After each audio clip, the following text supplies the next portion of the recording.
مسعانا الآن نجاحي قد آنا. Alhamdulillahirabbil wassalatu wassalamu ala asyrofil mursalin nabiyina Muhammadin wa ala alihi wa sahbihi ajma'in wa ba'd. Ya, kembali kita buka kitab Al-Fiqh Al-Muyassar fi Dhaw'il Kitab wa Sunnah, dan tentunya kita sudah membaca muqaddimahnya, lalu kemudian sudah kita memasuki bahasan kitab yang pertama, yaitu kitab At-Thaharah. Taharah tersebut ala qismain, dibagi menjadi dua. Yang pertama adalah taharatun ma'nawiyatun, taharah ma'nawiyah, yaitu yang terkait dengan batin ya, atau boleh kita sebut di sini al-qismul awal taharatun ma'nawiyatun, yaitu batinah. Lalu kemudian yang kedua adalah taharatun hissiyah, yaitu zahirah. At-taharah az-zahirah yang terkait dengan zahir. Jadi apa yang dimaksud oleh beliau taharatun ma'nawiyah, yaitu wahiyya taharatul qalbi minasyirki wal ma'asi wa kulli ma rana alaihi wahiyya aham min taharati al badan, ila akhir kalam beliau rahimahullah ta'ala yang pernah kita baca pada pertemuan sebelumnya, bahwa bagian yang pertama adalah taharah al ma'nawiyah yang tidak nampak, yaitu yang batin, terkait dengan taharatul qalbi, yaitu kesucian hati daripada syirik, maksiat dan seterusnya. Dan kata beliau taharah yang bagian pertama ini lebih penting daripada taharatu al-badan, karena kesucian batin itu tentu lebih utama daripada kesucian badan. Tapi ucapan atau pendapat atau keterangan terkait dengan lebih penting daripada al-badan bukan berarti al-zahir terkait dengan taharatul hissiyah tidak penting. Artinya dua-duanya penting, harus ya kata orang balance, itu kan harus seimbang, harus seimbang. Namun ada sebagian orang yang ya zahirah ya, maksudnya fenomena di kalangan kaum muslimin, terutama di Nusantara ya, mereka masya Allah sangat-sangat sensitif dalam bab taharatul hissiyah yang zahir, namun mengenyampingkan gitu kan, atau bahasanya acuh tak acuh ya, terkait dengan taharatun ma'nawiyah. Contoh saja terkait dengan najis, terkait dengan ini sudah disertu apa tidak, ini sudah dipakai oleh ini, sehingga tidak jadi memakai bejana, atau tidak makan ini, atau bahkan tidak menginjak itu gitu kan dari tempat sesuatu dan seterusnya. Itu kan terkait dengan taharatun hissiyah, dan tentu tidak salah yang demikian ya. Namun dalam waktu yang sama mereka tidak memperhatikan taharatul qalbi, taharatu atau kesucian hati dan seterusnya daripada kesyirikan dan ma'asi wa dzunub. Dan ini yang ditekankan sekali oleh para ulama kita ketika membahas pembagian daripada taharah tersebut. Maka ditekankan kembali wahiyya taharatun ma'nawiyah, itu lebih penting daripada taharatul badan atau taharah al-hissiyah. Nah, lagi-lagi penekanan seperti ini ya, supaya jangan sampai dikesampingkan, karena banyak tadi kita sebutkan kaum muslimin yang mengenyampingkan terkait dengan taharatul qalb. Dipikirnya juga taharatul qalbi itu terkait dengan akhlak semata, tidak. Rupa-rupanya menyeluruh apa saja terkait dengan ibadah hati, daripada takut, daripada khusyuk dan semuanya itu kan mesti ditujukan kepada Allah Subhanahu wa taala. Inna salati wa nusuki wa mahyaya wa mamati lillahi rabbil alamin. Dan itulah daripada makna taharatu al-qalbi yang disebutkan aham min taharati al-badan. Al-qism tsani at-taharatul hissiyah, kata beliau. Kemudian saya tafsilu al-qaul fiha fi al-astur at-taliyah.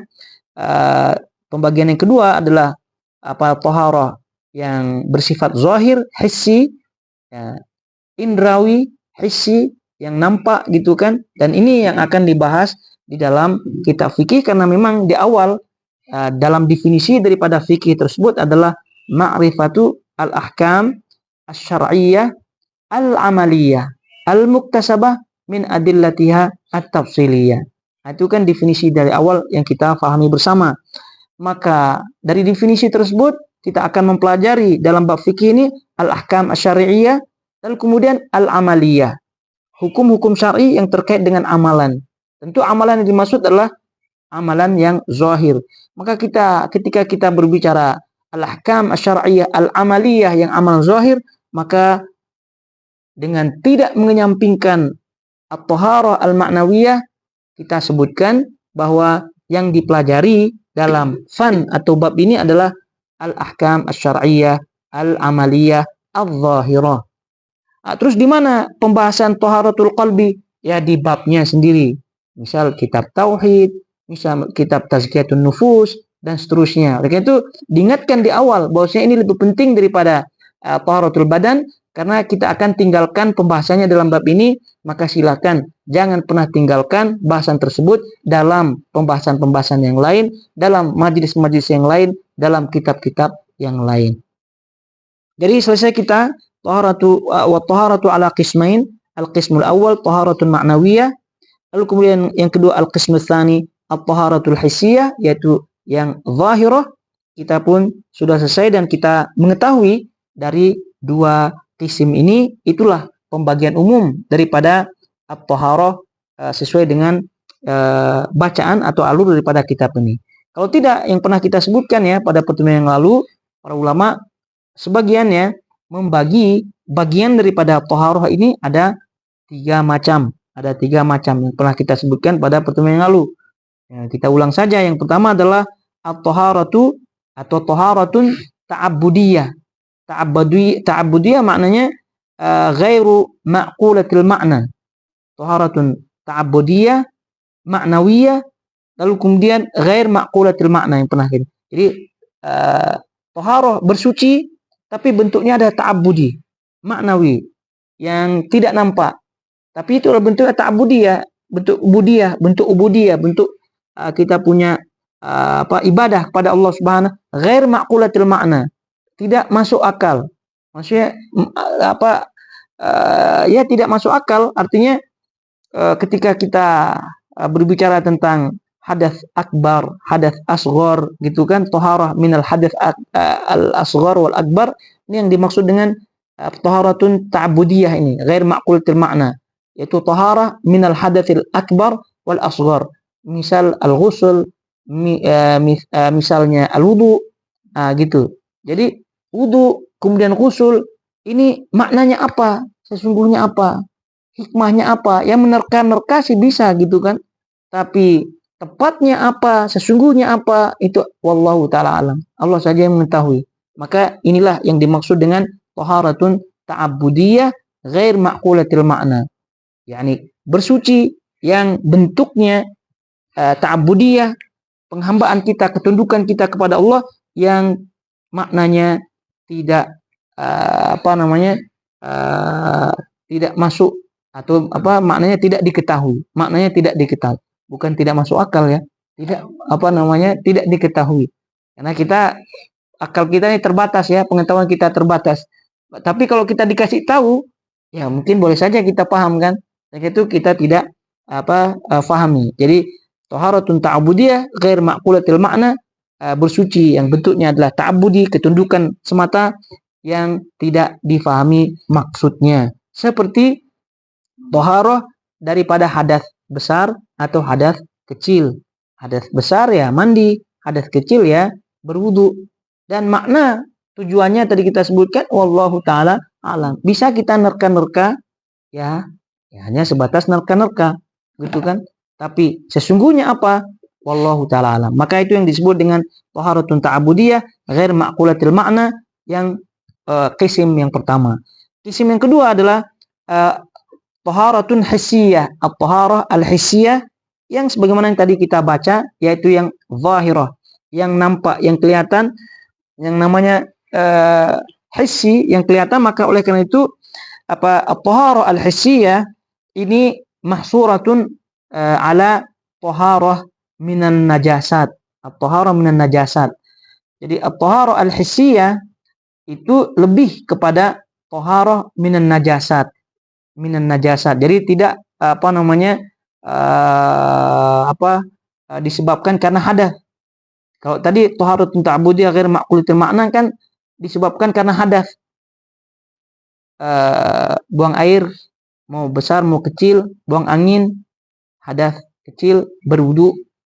Nah, lalu kemudian janabah dan seterusnya. Nah, tapi kalau ini taharatun hissiyah karena dia kelihatan ya terkena najis, maka harus dibersihkan terkena najis dan seterusnya. Nah, jadi lalu kemudian yang ketiga adalah taharatu at-tafas yang pernah kita sebutkan nih, taharatu at-tafas. Nah, tafas maknanya kotoran. Nah, apa yang pernah kita baca itu dalam surah Al-Hajj, apa wal yuqdu wal yufu nuzurahum wal yuqdu tafasahum. Ya. Ya, jadi hendaknya membersihkan kotoran-kotorannya. Nah, jadi disebut taharatu at-tafas ya. Pada apa namanya?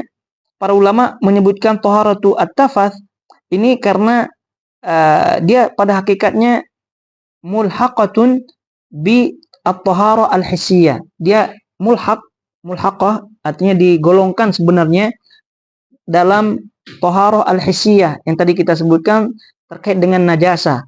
Tapi karena dia bukan sebab apa al-hadath ya dan seterusnya, maka dia at-tafas yang pernah kita sebutkan contoh apa memotong kuku, sunanul fitrah lah begitu kan, khamsun min sunanul fitrah kata Nabi SAW ya, termasuk taklim adhafir, al-istihdad dan seterusnya daripada sunanul fitrah yang ada, maka itu kan bagian daripada at-taharah.